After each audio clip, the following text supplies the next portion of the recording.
Diascofoot, miroir du football de la diaspora congolaise.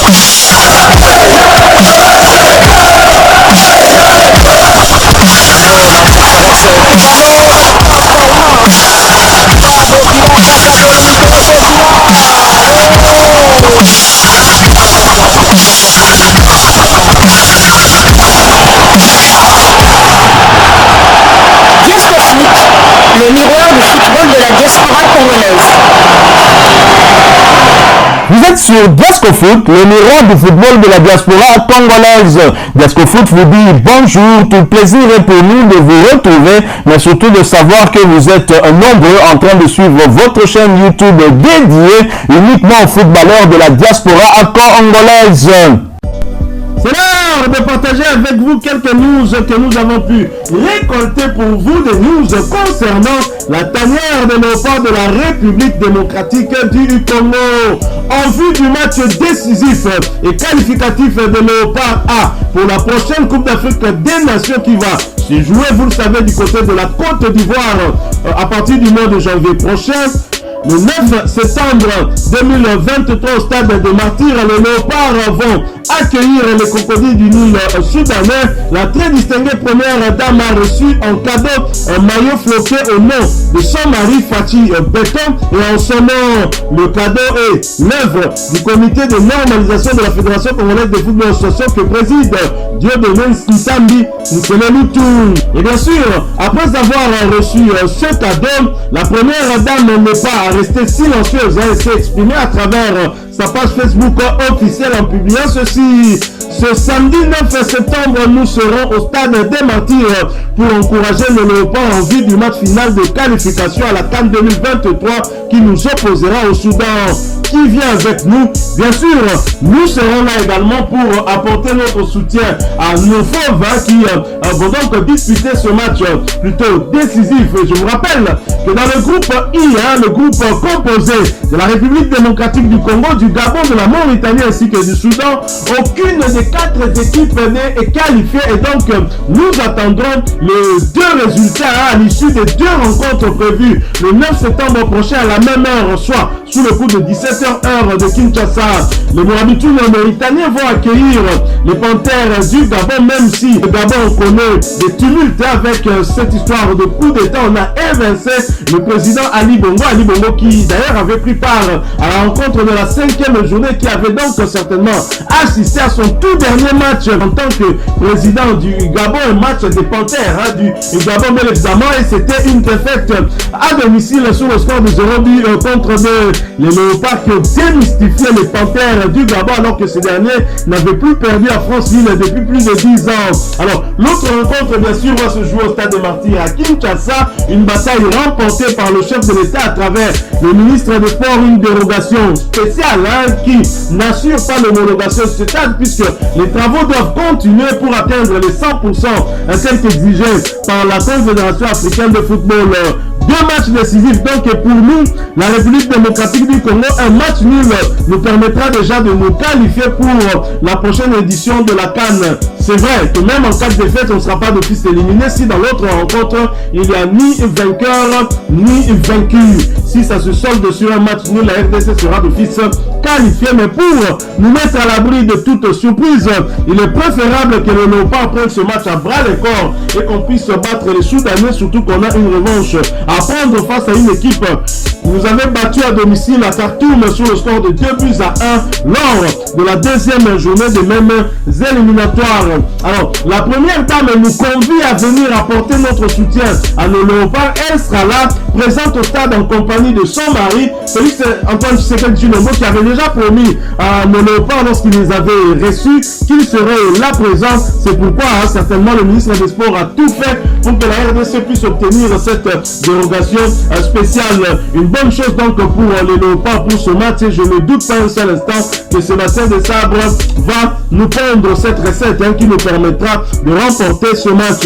Alors nous restons dans la tanière de léopards, mais pas de léopards à nous descendons du côté de léopards U21 pour parler d'un Brésilien. On est convoqué dans la liste de léopards U21, convoqué par Guy Ibukasa. Il s'agit de Metinho qui se retrouve sur cette liste de Guy Ibukasa pour le stage qui est prévu aux Pays-Bas.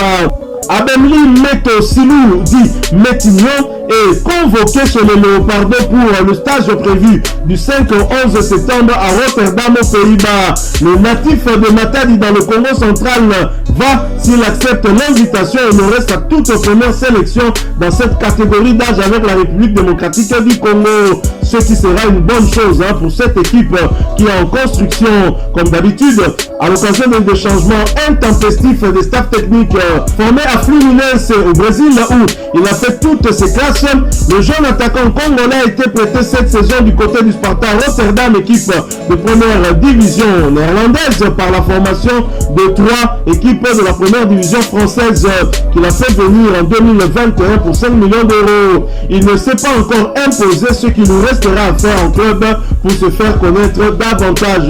Et je ne doute pas qu'il va y parvenir.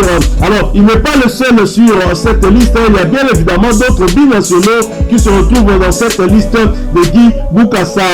Le sélectionneur de Léopardo, Yvan Guy Boukassa, a rendu public la liste de 20 joueurs binationaux qui vont prendre part au stage de Rotterdam. Ce stage est prévu pour le 5 septembre jusqu'au lundi 11 septembre 2023. Dans l'objectif de préparer les jeunes joueurs binationaux nés entre 2004 et 2006 pour une bonne intégration en équipe nationale d'âge lors des prochaines échéances, notamment les éliminatoires de la CAN de la spécialité. Pour ceux nés entre 2002 et 2003, le sélectionneur Guy Boukassa et son staff se sont inscrits dans la vision du sélectionneur national de Léopard senior Sébastien Desabre. Une vision qui est de préparer la relève qui va remplacer la génération arrivée à la porte, la génération de Cédric Bakambu, Gaël Kakuta, après la prochaine édition de la Coupe du Monde qui va se jouer au Mexique, aux États-Unis ainsi qu'au Canada. Grâce aux efforts de Trésor Milonga qui, dans ce rôle de scout recruteur, le staff technique de Léopard UV a réussi son pari d'approcher ces jeunes binationaux pour prendre part à ce stage. Voici à présent la liste de ces binationaux convoqués par Guy Boukassa. Comme gardien, nous avons Joshua Tcholola qui évolue du côté de Courtrai en Belgique, fils de l'ancien international congolais. Nous avons également Ryan Toutou qui évolue à Strasbourg en France. Nous avons 8 défenseurs, parmi lesquels Marvin Kaleta de Wolverhampton en Angleterre, Aaron Keto de Wolverhampton en Angleterre également, Karl Ziata qui évolue à Saint-Fec en France. Nous avons également Noah Sadiki qui évolue en Belgique à l'Union Saint-Gilloise, Arthur Inaka à Francfort en Allemagne. Nous avons également Mopila de Toulouse en France, héritier de Young qui évolue au Standard de Liège en Belgique, Steven Cave au Havre en France. 5 milieux de terrain dont Nils Nieki de Lomel en Belgique, Mohamed Kamara du FC Fola au Luxembourg, Metin Silou du Sparta Rotterdam aux Pays-Bas, Karim Ilunga de Vitron en Belgique, Moukaoungalayek de Mekelen soit Malines en Belgique. 5 attaquants composent cette liste de Guy Boukassa: Jordi Ikwangé de Marignane en France, Moïse Batoulam de Sochaux en France, Prince Momang de Sochaux en France, Noandeke de Angers en France, Aristide Mateta du stade Levallois, nous sommes toujours en France. C'est donc la liste des binationaux convoqués par Guy Boukassa pour ce stage prévu du 5 au 11 septembre prochain du côté de Rotterdam aux Pays-Bas. C'est une bonne chose que de commencer à préparer la relève de Léopard senior avec ces différents stages et surtout des équipes d'âge.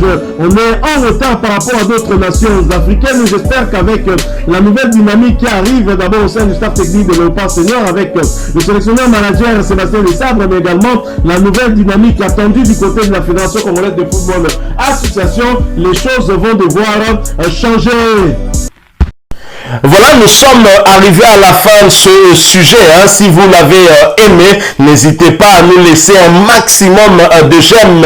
N'hésitez pas non plus à partager avec nous votre opinion. Si vous en avez une par rapport au sujet que nous venons de vous proposer, laissez-la nous à travers un commentaire. Abonnez-vous si vous êtes nouveau ou ancien que vous ne vous êtes pas encore abonné sur cette chaîne Diasco Foot, parce que nous sommes le miroir du football de la diaspora congolaise. Et n'oubliez pas qu'en vous abonnant apparaîtra une petite cloche de notification. Cliquez dessus pour ne plus rien manquer des prochaines vidéos que nous allons vous proposer. Encore une fois, merci à vous, avec espoir de vous retrouver très bientôt avec un autre sujet d'actualité. En attendant, portez-vous bien et Diasco Foot vous dit au revoir.